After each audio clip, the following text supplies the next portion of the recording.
But there were times I had to get him man-to-man. And your favorite team that you guys love to face in your division? Yours. Yes, sir. It's actually games like we play against the Raiders, you might get 3 sacks. When they had Jamarcus Russell, which I did. So I got 3 sacks on them. I got 3 sacks on them in the first half, right? Yeah. And I'm ready, and they take Tommy Maddox.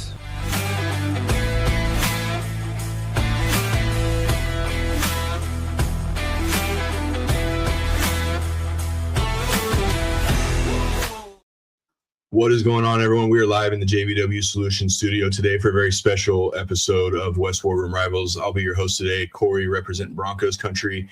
I have the rest of the crew with me, Austin, Caleb, Matt, and Cody. Guys, we're going to go ahead and get going real quick because we got a special guest with us today. Broncos legend, KU, obviously, KU fans here. So we were fortunate enough to be at his number retirement, his introduction into the Ring of Honor in Lawrence on that day. So let's get Chris Harris in here in the studio with us. Chris, how you doing, man? Doing good, man. Thanks for having me. I see I got every team I played on representing me in absolutely. Hey, but you're always a Bronco in our hearts. All right, you're always a Bronco. Well, and for us, it's KU because obviously we were season ticket holders for a while before we moved to St. Louis, so we were able to, see you get your jersey retired that day in Lawrence. So it's a pretty fun time for us here. So, Matt, we're going to go ahead and get going with the Broncos-Chargers section. So if you want to start us off, let's get going. Yeah, absolutely. Again, Mr. Harris, thank you for your time. I'm super excited to talk to you about this. But, you got to line up against, Peyton Manning in practice every day during his time there. What was that like? Yeah, it was a great experience. It definitely prepared me and made me a better player, just going against that type of offense every day. And Peyton, his timing, it made me get better at being more efficient out of my breaks because Peyton was a timing quarterback. He threw the ball, as soon as the guy's out the break, the ball would hit him right in the chest.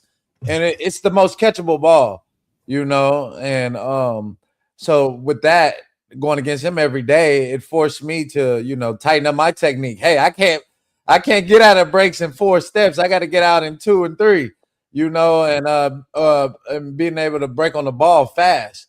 And, it definitely is accelerated my knowledge of the game. I always thought I was a pretty smart player, but, playing opposite of him, having to disguise coverages,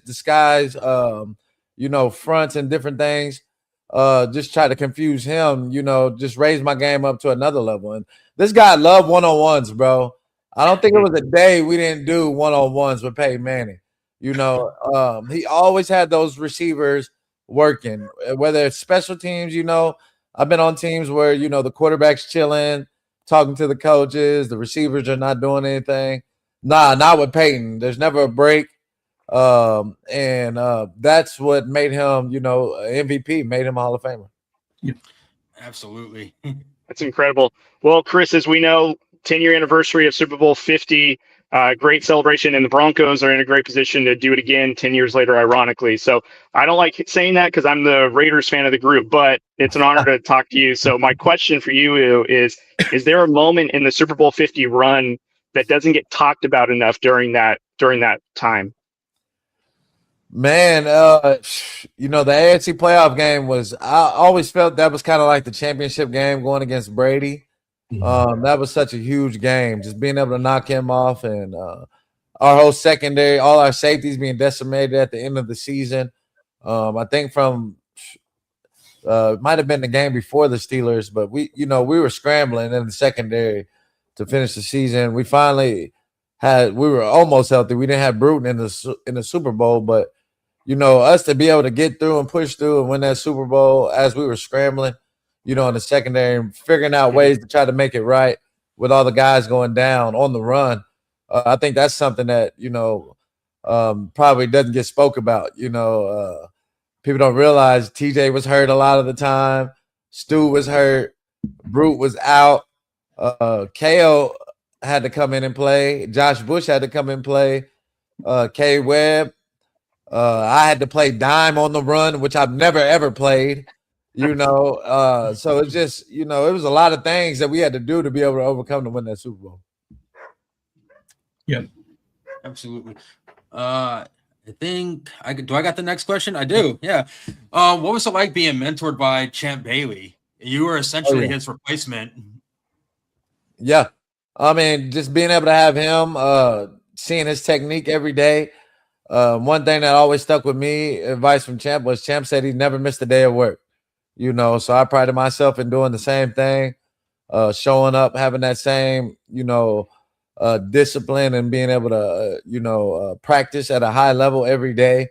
And I had that in me already, but, just seeing Champ and seeing how he did it kind of confirmed everything. And when you have a guy like Champ, I also had Brian Dawkins, I had Goodman. Those guys all have played 10 plus years, 12 plus years in the league. But they all pushed Coach Fox to play me. They all, even with Nike, getting my Nike deal, Champ was the main one of the guys telling Nike, this guy is going to be the next guy. So just having those vets right there, wanting to play with you as a rookie and wanting you out there on the field, that can give you a lot of, not only motivation, but confidence, in yourself that, hey, I can play in this league for a long time. I got Hall of Famers telling me that, they want to play with me on the field. And I hear them telling Coach Fox, hey, put them in. Like, what y'all waiting on? So, they took to probably like game 5. And after I played a little bit versus the Packers, we got smoked that game. Aaron Rodgers killed us my rookie year. But, we got blown out, so they threw me in. So I did good my first time playing that game. And then after that, I kind of took the starting reins and was able to, the rest was history. Man, that's amazing. Awesome. That's so cool. So I'm obviously the Chargers fan of the group. Yes, sir. I was a massive fan of you whenever we signed you back in 2020. Obviously, that was Justin Herbert's rookie season where he set a ton of rookie records. Obviously, you played with him. What do you see from him now that you maybe didn't necessarily see from him his rookie year? I guess I seen it from a very young age. Right when he came in the building, I'm like, there's no way Tyrod can start over him. He was already pretty polished. I think it was just getting that right coach. I think Coach Staley being that first time coach. I came there for Coach Lynn. Coach Lynn and Coach Miles. Coach Miles was my coach in Denver for 4 years. And the first year went very well. I thought we were definitely on the up and coming. But we let Coach Lynn go left, and then Coach Staley, his first year coaching, it didn't really go as well. The scheme didn't really fit the team.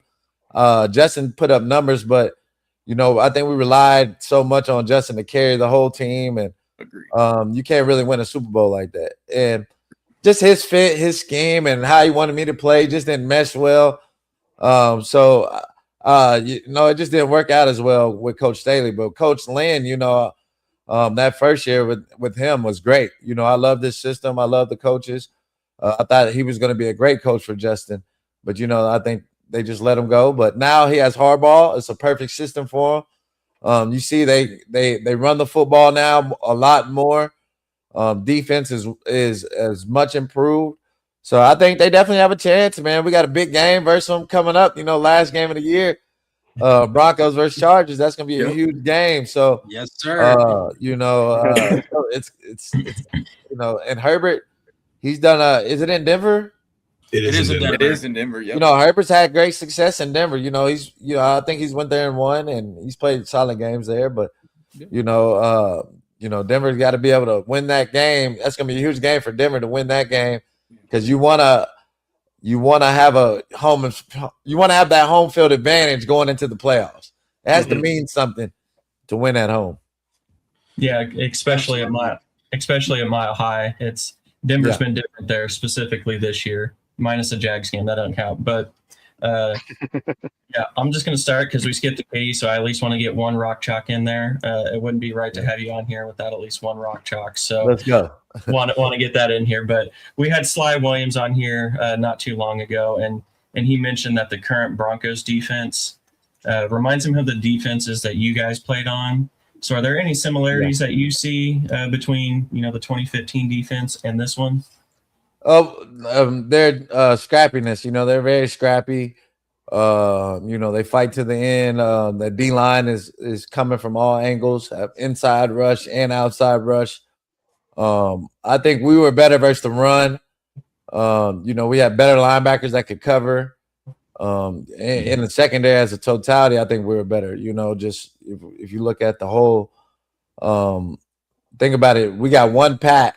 Well, imagine having two. With me and Talib. So, and then you bring in Roby, who is probably, he's not a slouch either. He's better. He would start on this defense too. So, our secondary wise is pretty tight. So, but I do see some similarities with the way how they play, their style of play, how they get after the quarterback, and their scrappiness. So, but it's hard to compare anybody to us, man. We had a defense that didn't have a lot of holes. Yeah. Who's next, guys? Caleb's up. Oh, it's me. My bad. My story's getting you paused, man. My bad. Yeah, You're good. we're good. So basically, just talk to us about the preparation for. Where's my Jayhawk question at, man? That's what I want. Yeah, he wants coming the right Jayhawk here. question. Oh, okay. Go ahead. So basically, Coach Mangino means a lot to the KU program, okay? And still. And still does mean a lot to the KU program. So I want to know, what was it like getting, a chance to play for basically a legendary Kansas coach who believed in you to bring you to Lawrence? Yeah, my first time meeting Mangino, he came and watched me at basketball practice. And usually, at that time I didn't have any offers. And it's probably around like January. And coach is like, hey, he canceled the whole practice schedule. I was like, hey, y'all are scrimmaging today, and after that, Mangino I pretty much balled out in the scrimmage. And then after that, Mangino offered me on the spot, and him and Coach Young, Bill Young, the D coordinator, excuse me, was there. And it was just, they were the first coaches that believed in me and gave me a chance. And after that, then I started getting more offers. Then Tulsa finally offers me, and it's like, well, I've been here the whole time. You guys didn't notice. So, but that's why I went to Kansas. Because Coach believed in me. Coach Young believed in me. It sucked that Coach Young left after my freshman year. He was, he reminded me of Wade Phillips.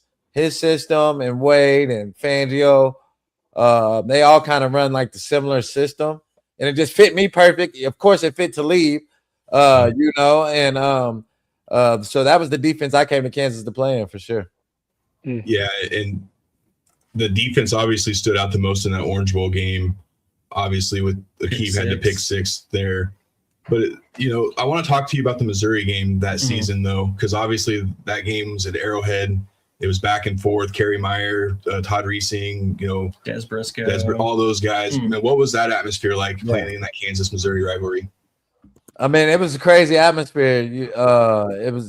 It seemed like they had more fans. I don't know what happened to us that day. It just seemed like it was just their day all the way. And we didn't play our best game offensively. We started out very slow.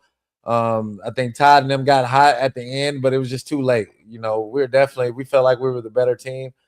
But they came out and Chase Daniels was tough. They had all their receivers got drafted.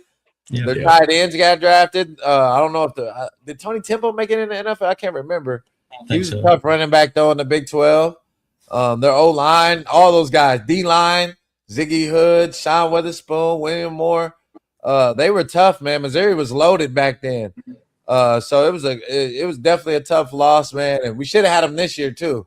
We had that lead the whole game and we gave it up. But I'm glad they're playing again. And they're kind of mad we made it to the Orange Bowl though. So, but we showed and proved that we deserve to be in that game.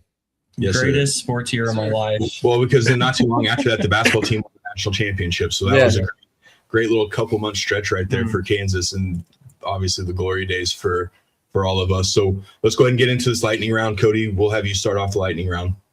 All right. So Chris, like I said, I'm the resident Raiders fan, but I'm curious from you and your perspective, what did Raider Week mean to you as a Bronco?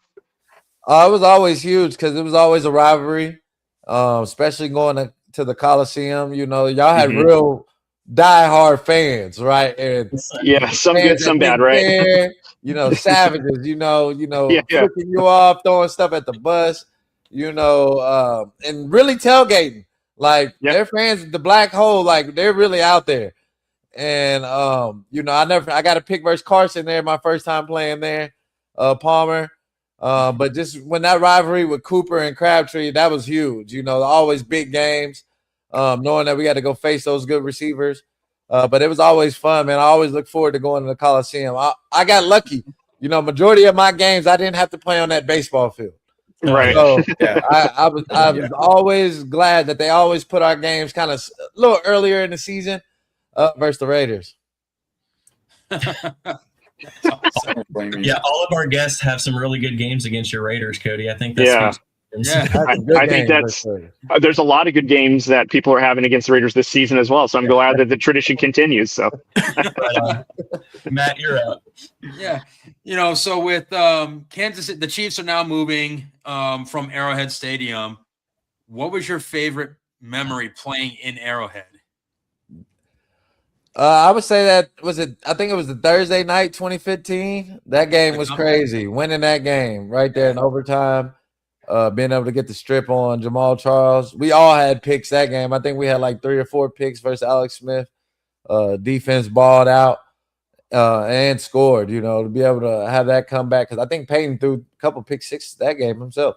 So it was a tough game offensively, but we were able to carry the load and be able to win that game. So I always play good in KC because, having to go back. My wife is from Kansas City, so she always had a lot of fans there or family there. Then it's a close game for my family because I'm from Oklahoma, so they can drive up 3 hours and get there. So it was always a big game. And then me being a Jayhawk. So it was always a big game for me to come to Arrowhead. And I think it's a smart move, right? It's way more money in Kansas. They have way more opportunity out there to make things happen. We have a lot of land out there, to build and to make this stadium, a nice Super Bowl venue.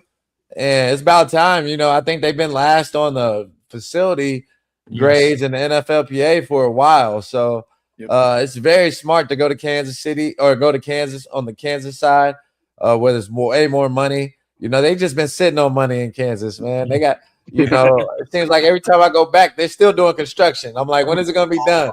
They got it's a lot of money. It's way more money in the Kansas area, I believe. Yeah, for sure. And so I'm a Chiefs fan. Unfortunately, 3 of my favorite corners ever are all Broncos with you, Keeb, and Champ Bailey. It's really unfortunate. But with that being said, do you have a Mount Rushmore of corners in today's NFL? Oh man, today's I would of course go with Pat Stingley. I love Stingley's game. Thank you. I love JC Horn. How many am I picking? 5? Yeah, we'll go 5. It's always 5. Dang. It's really out of those 3 though. Those 3 are really I would say at the top. I love Denzel Ward. Yeah. He has lightning quick feet. Always takes on a tough challenge every week. Plays man. A lot of zero coverage over there in Cleveland. So I love Denzel Ward.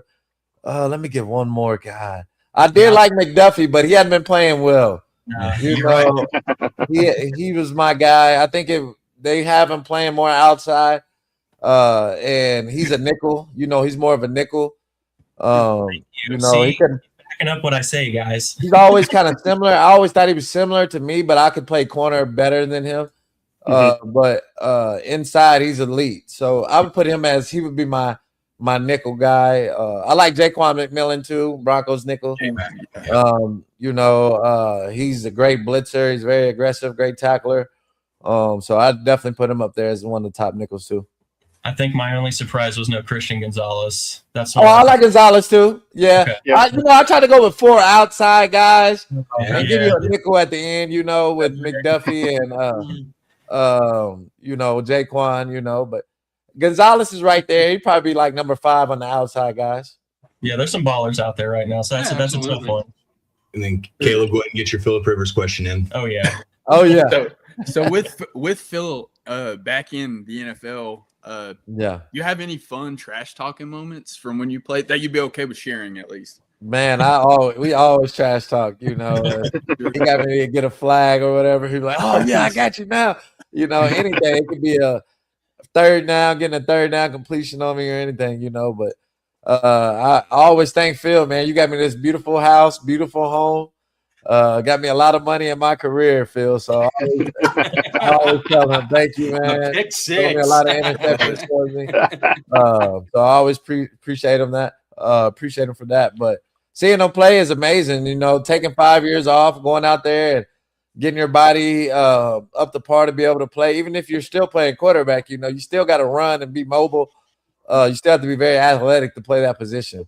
But now, you know, these guys are dumber in the league, and he can just beat them kind of with his mind, you know, with his brain, and put him in the right situation. He's doing a lot of checking out there. He's a head coach out there on the field. So that's what I had to deal with in my career, you know, dealing with a Peyton, dealing with Rivers, Andrew Luck could do it, Big Ben, you know, Eli Manning, Drew Brees. You know, it was just a totally different era of quarterbacks I had to face, and I think receivers too, compared to the time period it is now. It's definitely not at that level, but you see Phillip being able to come back and still play, 5 years retired, you know, and still execute pretty solid. If they played any type of defense yesterday, you know, that was a great showing by Phillip Rivers, right? He played better than a lot of quarterbacks in this league have played, if you're just being honest, if you watch the game. So you just got to salute to him and what he did, and being able to come out there. And I mean, damn, he would be a great head coach in the league, you know, Absolutely. especially offensive coach, you know, being able to implement his system, what he does. And I'm pretty sure he's kicking everybody's tail and wherever he's coaching at now. But, you know, he's always been a guy that, you know, I had to extra prepare for. He always had checks, and he would change them up on me and give me a different route towards the checks because he realized I was on to him. And, you know, so you always had to be a step ahead of him.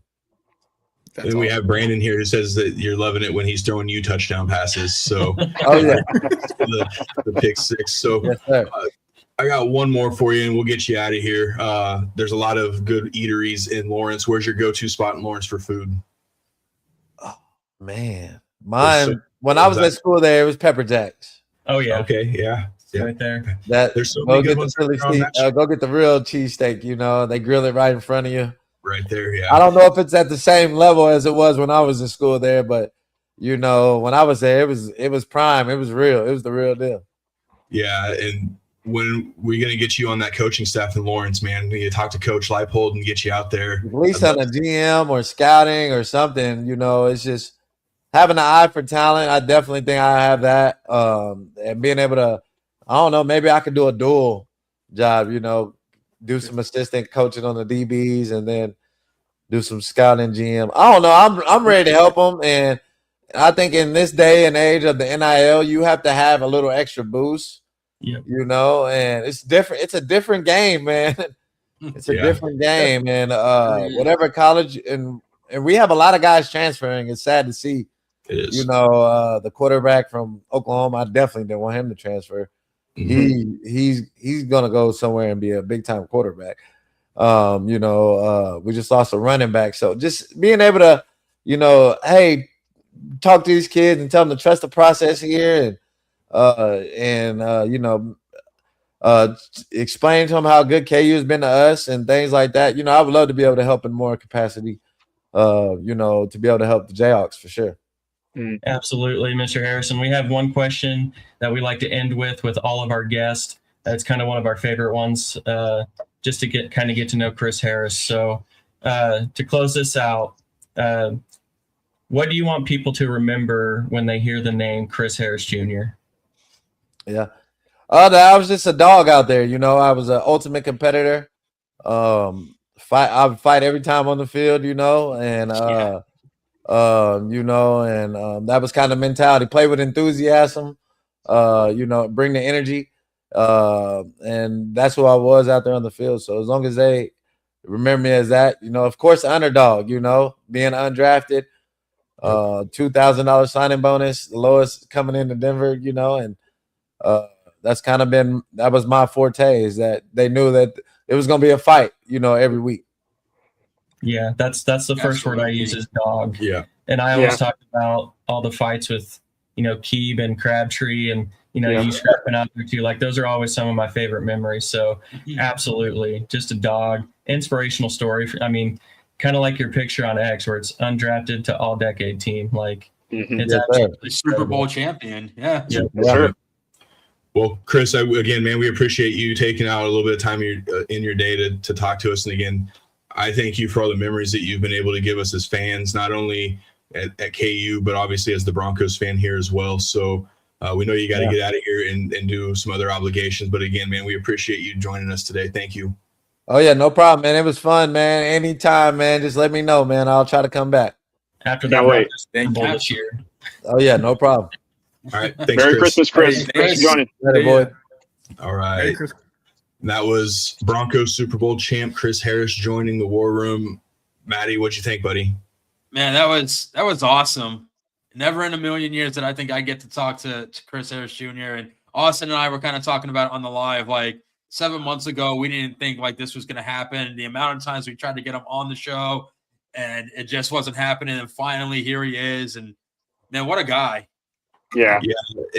And go ahead. I was going to ask you what your thoughts were. Is, obviously we've watched the dude since we were younger, and getting to see him kind of work his way up through.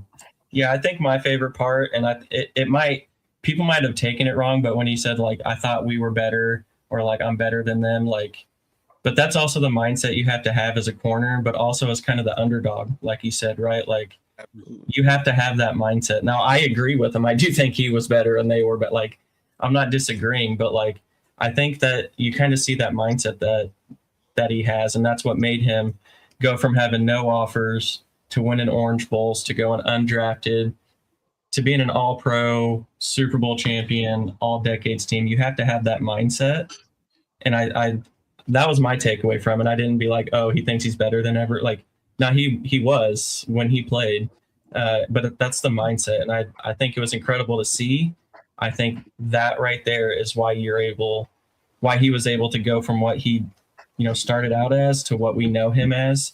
And that was my favorite takeaway from that. And Cody, we know you're going to have to get out of here pretty quick, but I want to get your thoughts real quick before. And again, Cody is still doing obligations of his own today, but he was able to get in here with us. So I want to get his thoughts real quick before he has to get out of here. Honestly, I mean, living up to the underdog, moniker of, undrafted. And I think we remember when Sly Williams, he was on and he was talking about how, I think it was Fox at the time, was talking about how great Chris Harris was and that they kind of stole him from the draft, and really nobody saw the potential that he had. And, Chris Harris, again, all decade team, and one of the best to line up next to Akib, pivotal in that Super Bowl run. I mean, as a Raiders fan, I remember seeing such a tough matchup when it was Amari Cooper and Crabtree against, the no-fly zone, and just seeing like every week to week that battle, and getting the chance to talk to him. And again, I think one of the things that's great about our show, or what we have fun with, is getting to know the people that are without the helmets on are almost more of a story than talking about the playing days. And he still has a lot of joy talking about it, but getting to talk about who Chris Harris is, and he wanted to talk KU stuff really quickly with you guys. So that was a real treat. But yeah, dude, solid guy. And I can't wait till he comes back, man. If he says he's going to, we'll definitely take him up on that offer. Oh, yeah. In a heartbeat. So Caleb, let's get your thoughts real quick, and then we'll kind of wrap it up. Yeah. So I was like in shock whenever y'all told me that he was going to join, because I was such a big fan of his, even with the Broncos, because I was like, dude, he's so locked down. He was so good with the Broncos. But overall, this was an incredible experience. I want to thank all of you all too, for even asking me to join a couple months ago. I never thought that I would even be in this situation. So I'm so thankful for you guys. But overall, that was one of the coolest experiences I've ever had. I never thought that I would get to talk with Chris Harris. It was really cool hearing different stories, and stuff like that. And then, but yeah, I loved every second of it.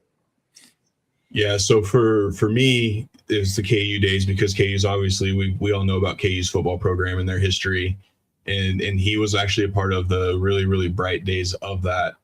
And then to see him go from being a KU Jayhawk into, hey, not only do I get to see Aqib Talib on the Broncos, but I get to see Chris Harris as well. So I was ultra spoiled with that. And then to hear his excitement talking about KU football, no one really does that.